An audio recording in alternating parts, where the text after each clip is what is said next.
Pigeonone. Let's argue.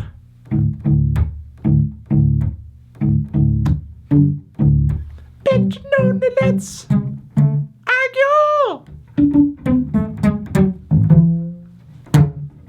Hi everyone, Anthony Fantano here, the internet's busiest music nerd with the best teeth in the game, and it is time for another edition of Let's Argue, where I take your hot takes, your unpopular opinions, your tough questions, and I respond to the best ones literally in this video. Let's go! Epic rap battles of history are incredibly underrated in terms of the lyricism they display. Some of those rap battles have fucking bars! The first example that comes to mind was in the Albert Einstein rap battle when he said, "I'm as dope as two rappers. That means Albert E equals MC squared. You can't tell me that's not fire." I will admit that a lot of those rap battles do have some clever lines.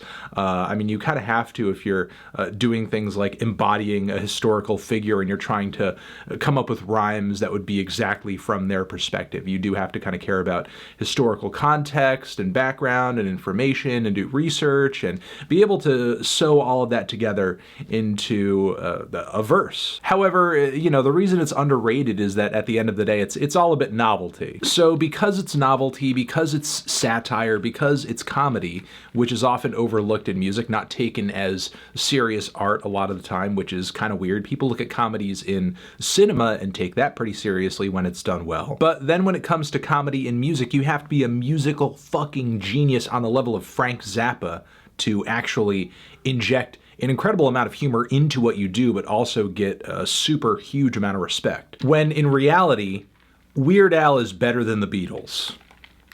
I said it. Rift by Phish is a fantastic concept album that's probably overlooked because they're a jam band. Most likely true because I don't consider myself a Phish fan or a fan of many different jam bands out there, and I have not listen to the Rift. But I don't know what to tell you. I'm just not into Phish. I've even tried to approach it from the Oysterhead stuff that Trey has done with Les Claypool back when I was like hugely obsessed with Primus.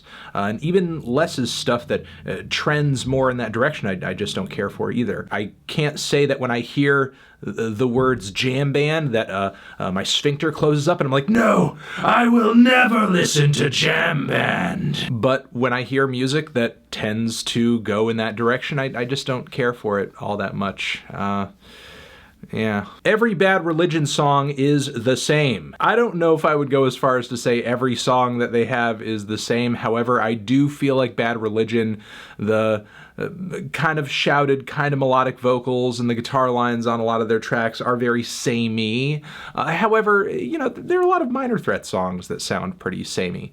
So, I mean, it's not necessarily the similarity between tracks that turns me off of Bad Religion a lot of the time. I mean, they have some classic records that I think are cool, but not one of my favorite punk bands, although they come from one of my least favorite eras of punk, so, you know, it's not really a surprise. Billie Eilish as the new Bond theme singer doesn't bode well considering last time with Sam Smith. Her sound is great but doesn't fit the Bond sound, and this might be a bad move if diverting from tradition since Sam Smith's disastrous theme. I mean, I've listened to the track, I've reviewed the track, I like the track, and I definitely agree with you. I mean, pre-listening to it, it was my thought that, yeah, Billie Eilish isn't like the first voice I think of when I try to conceptualize in my mind a new Bond theme, because I do tend to go back to the classics. However, if you look at Bond themes over the years, there have been some pretty unlikely voices fronting Bond themes here and there. I mean, there's a Duran Duran Bond theme. There is a Garbage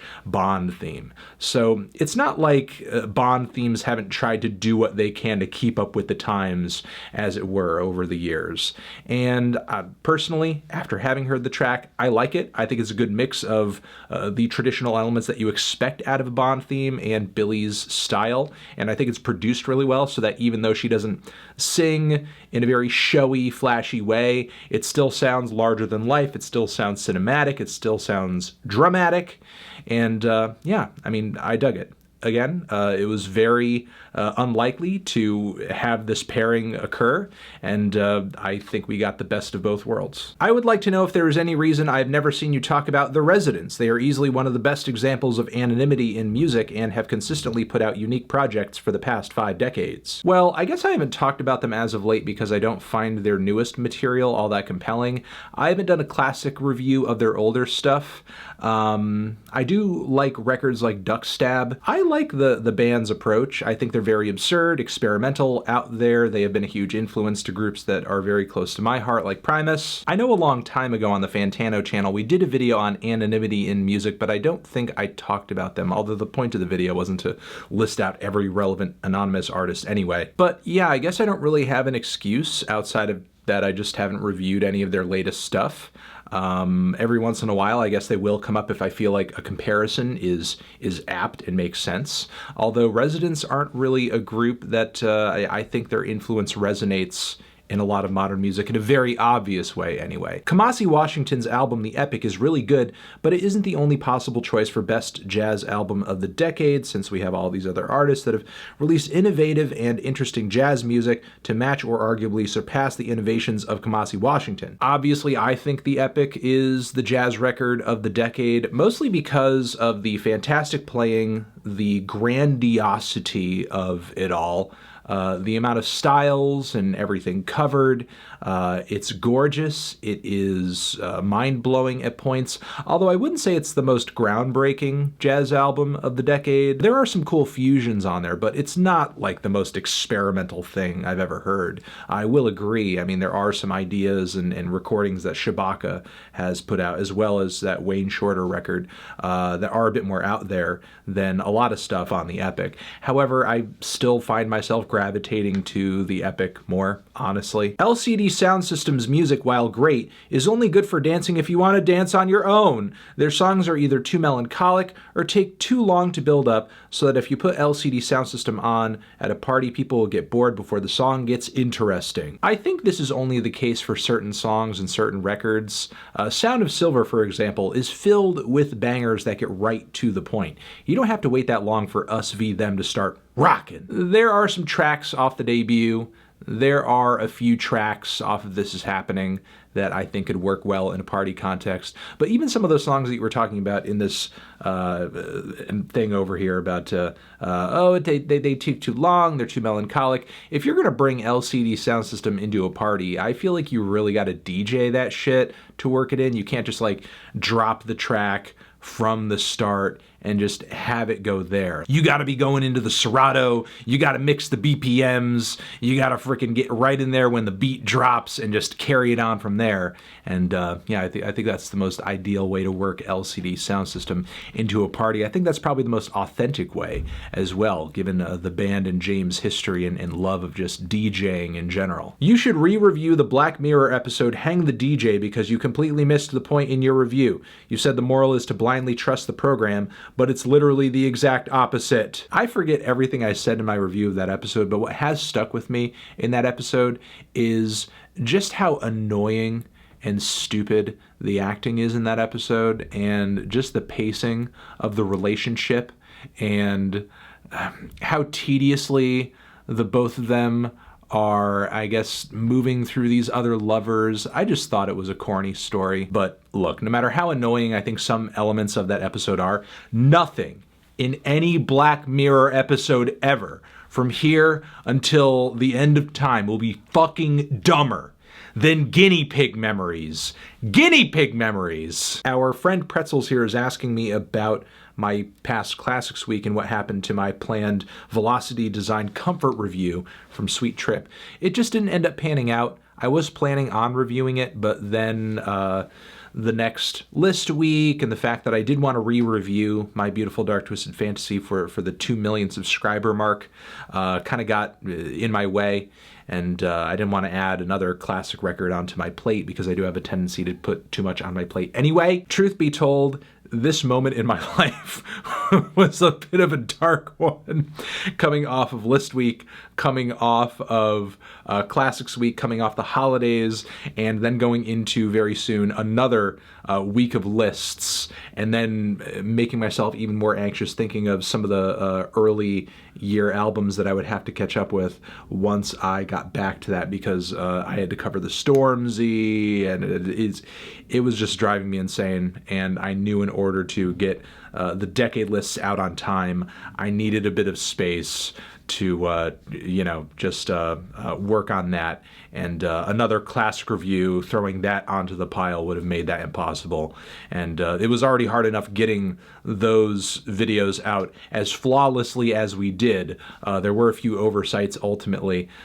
Shout out to Parquet Courts and Fiona Apple, but we got them out. And generally, I'm happy with all the videos. And again, just another classic review would have made doing them at the pace and at the quality that we did them impossible. Dethklok were unironically one of the best mellow death bands of all time. The way Adult Swim shafted Brendan Small makes my blood boil.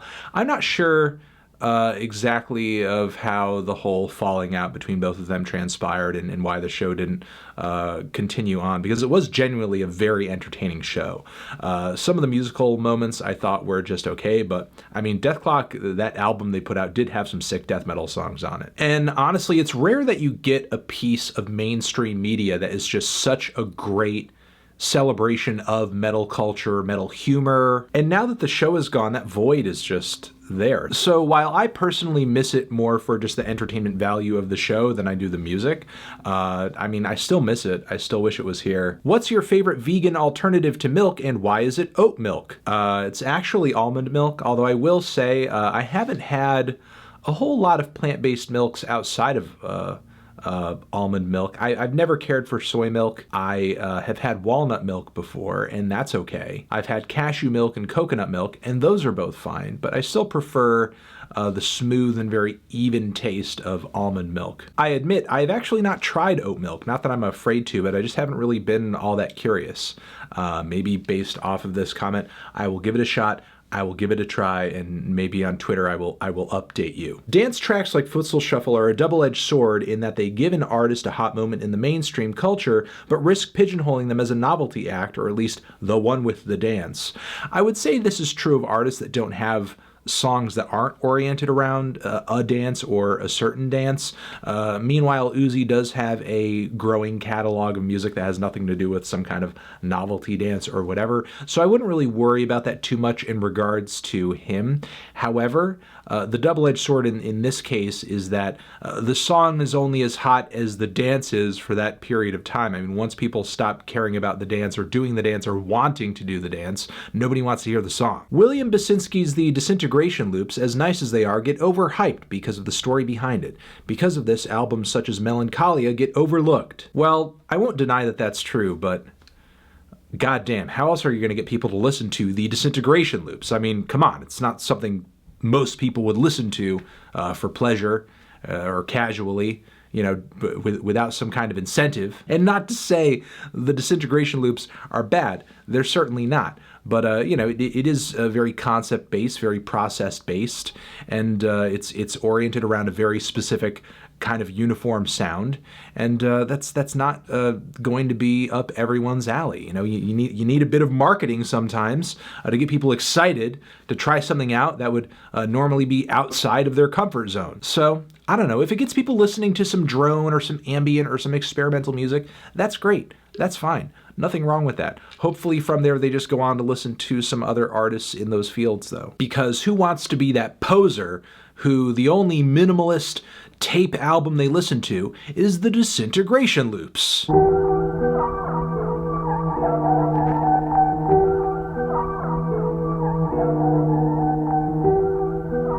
And I think I'm going to leave it at that. Those are my thoughts, everyone, on these argues that you threw into my face.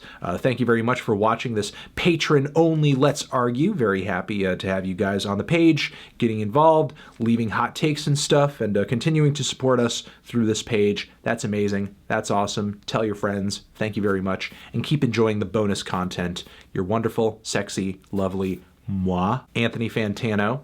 Let's Argue. Forever.